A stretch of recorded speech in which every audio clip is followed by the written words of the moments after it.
శ్రీశైలం జలాశయానికి భారీగా వరద చేరుతోంది. దీంతో ప్రాజెక్టు 7 గేట్లను ఎత్తి నాగార్జున సాగర్ కు నీటిని విడుదల చేస్తున్నారు. శ్రీశైలం జలాశయానికి ఇన్ఫ్లో 1,57,458 క్యూసెక్కులుండగా అవుట్ఫ్లో 2,60,60,401 క్యూసెక్కులుగా ఉంది.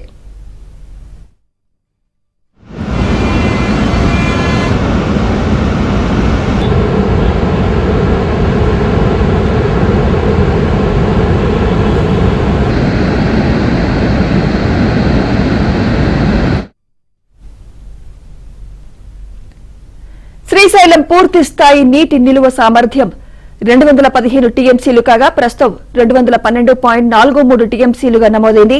శ్రీశైలం కుడి ఎడమగట్టు జల విద్యుత్ కేంద్రాల్లో విద్యుత్ ఉత్పత్తి పూర్తి స్థాయిలో కొనసాగుతోంది. ప్రస్తుతం వర్షాకాల సీజన్లో 6వసారి శ్రీశైలం డ్యాం గేట్లు ఎత్తడం విశేషం.